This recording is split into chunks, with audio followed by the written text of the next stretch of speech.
ఈ వివరణ మానవులకే కాదు, సృష్టిలోని సమస్త జీవరాశులకు, జడ పదార్థాలకు కూడా వర్తిస్తుంది.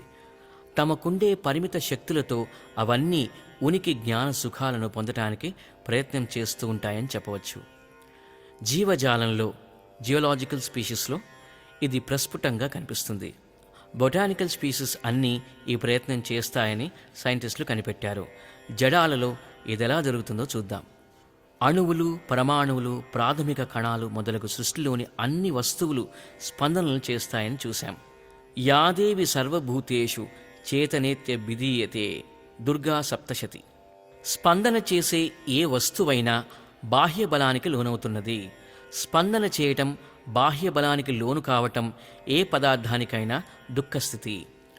భౌతిక వ్యవస్థలన్నీ తమ కనీస స్థితి శక్తిలోనికి జారిపోవటానికి ప్రయత్నం చేస్తూ ఉంటాయనే సైన్స్ సూత్రం ప్రకారం జడాలలో ఇది జరుగుతుంది. నియమిత పరమాణు కక్షల్లో పరిభ్రమిస్తున్న ఎలక్ట్రాన్లు ఏ కారణంగానైనా ఎక్సైటెడ్ లేదా యాజిటేటెడ్ స్థితిలోకి పోయినప్పుడు ఒక ఫోటాన్ను ఎమిట్ చేసి కానీ అబ్జార్బ్ చేసుకొని కానీ తమ స్థిర స్థితికి అంటే స్టేబుల్ స్టేట్లోకి చేరుకుంటాయి. ఏ జడానికైనా స్టేబుల్ స్టేట్ సుఖస్థితి, ఎక్సైటెడ్ స్టేట్ దుఃఖస్థితి. అలాగే అటామిక్ నెంబర్ Z=82 కంటే ఎక్కువ ఉన్న మూలకాలలోని కేంద్రాల్లో కలిగే కడుపు నొప్పిని రేడియో యాక్టివిటీ అనే ప్రక్రియ ద్వారా ఆల్ఫా, బీటా కణాలను, గామా కిరణాలను అన్నింటినీ కానీ రెండింటినీ కానీ ఏదో ఒకదానిని కానీ ఉద్గారం చేసి తమ కడుపు నొప్పిని తగ్గించుకుంటాయి. Z=82 స్థిర ఉనికిలోనికి చేరుతాయని మనం సైన్స్లో చదువుతాము. ఇలా చేయాలనే వాటిలోని స్పృహ ప్రకృతి అంతా జ్ఞానంతో నిండి ఉంది అనటానికి తార్కాణం.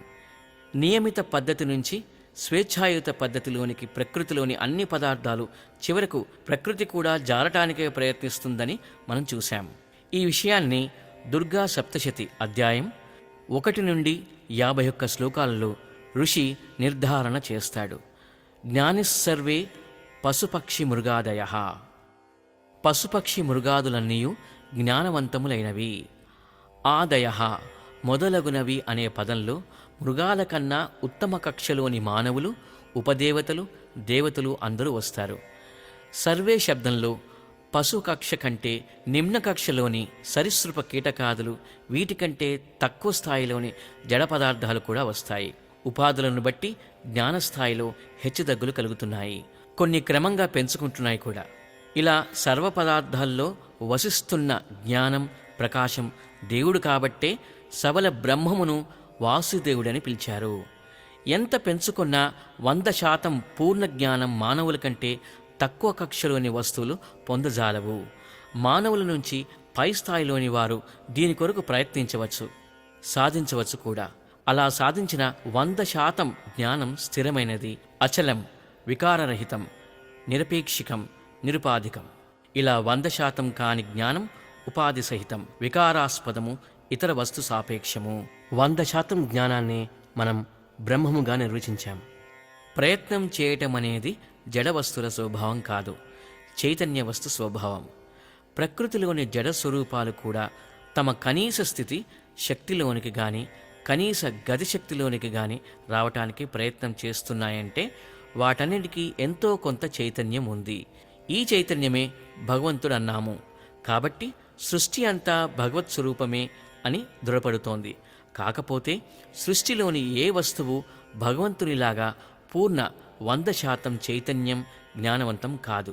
ఇచ్ఛా జ్ఞాన క్రియాశక్తులనే భగవత్ శక్తులతో ఉనికి జ్ఞాన సుఖాలను పెంచుకునే ప్రయత్నం సృష్టిలోని అణువు నుండి గ్యాలక్సీ వరకు, చీమ నుండి చతుర్ముఖ బ్రహ్మ వరకు అంతటా అందరూ అన్నీ చేసేవిగా మనం గమనించవచ్చు.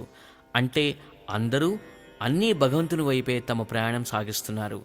ఇతర జీవులు, జడాలను కలుపుకుంటే పరాపర ప్రకృతి మొత్తంగా భగవంతుని చేరుకునే దిశగానే కదులుతున్నాయి.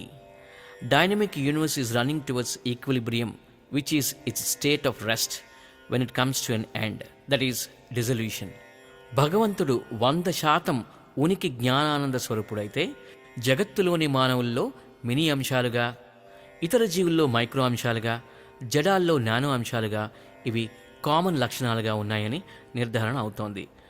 జగత్తంతా భగవంతుడే ఉన్నాడని, జగత్ భగవత్ స్వరూపమేనని భారతీయ తత్వశాస్త్ర సూత్రానికి ఇదంతా పుష్టిని చేకూర్చడం లేదా?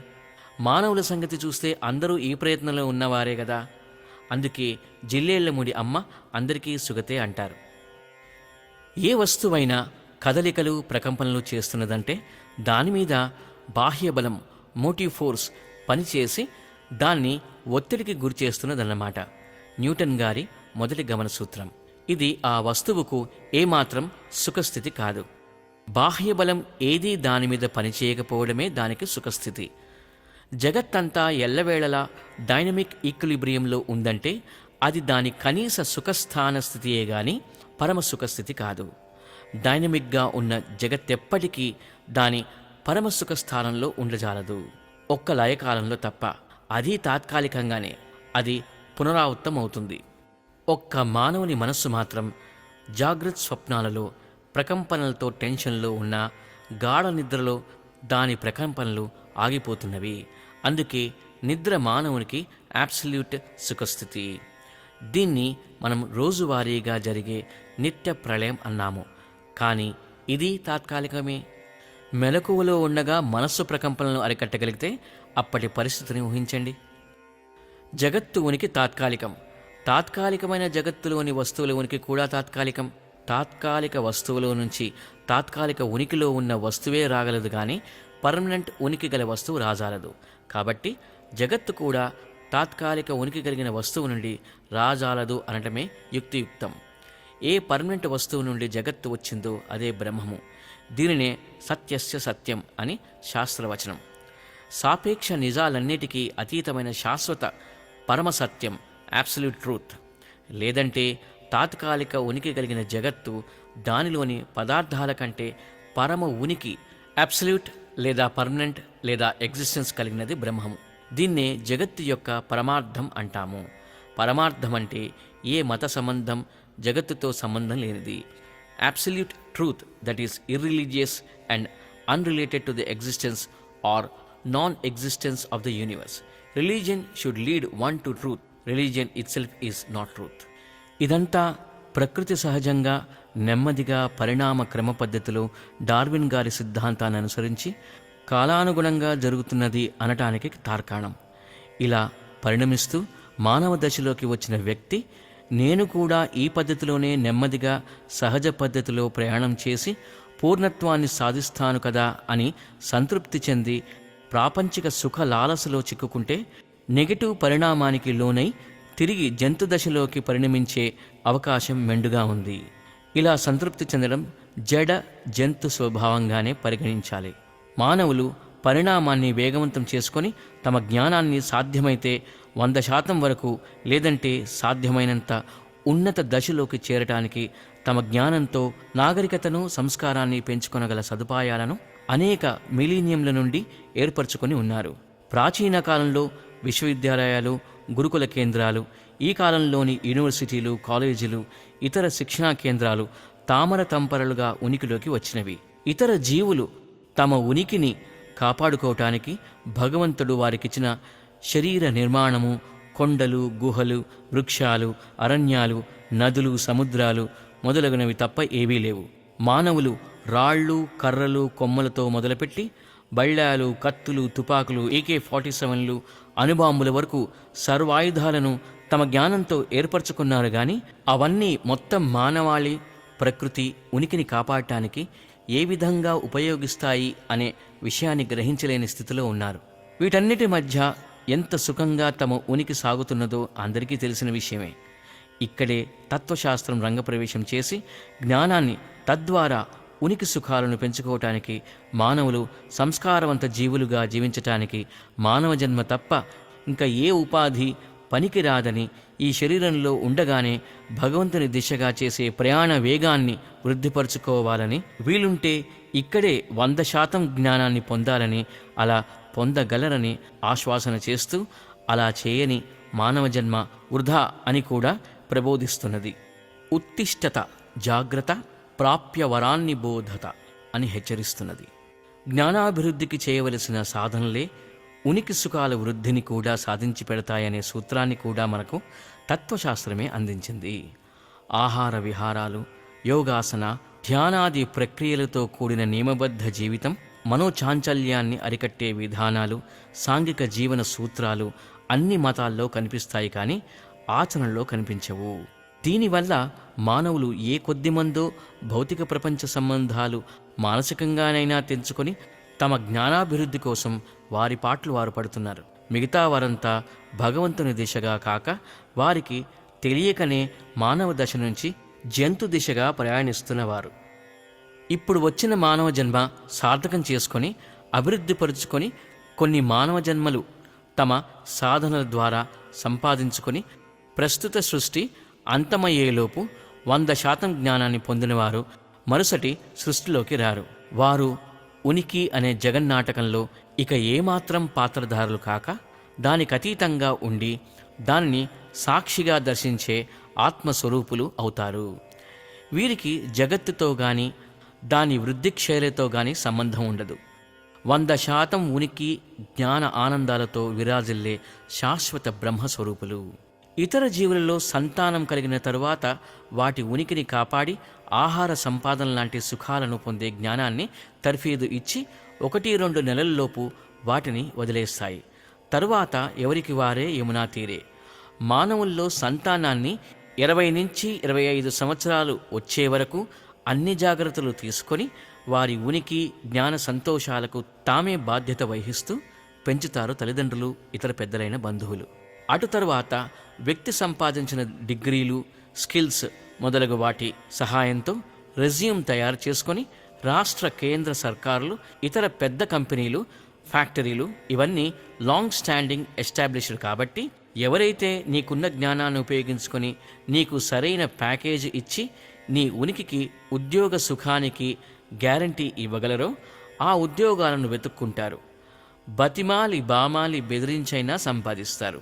అలా ఎంతకాలం సుఖంగా ఉండగలరు? పరిమిత కాలం మాత్రమే. ఉనికి జ్ఞాన సుఖాలు కూడా అంతే, పరిమితికి లోబడి ఉంటాయి. 60-70 సంవత్సరాల వయస్సులో ఇవన్నీ క్షీణిస్తాయి. తరువాత ముసలితనం, మరణం తరుముకొస్తాయి. అంతా ఫినిష్. ఇదే కదా ఏ మానవుని జీవిత కథ అయినా.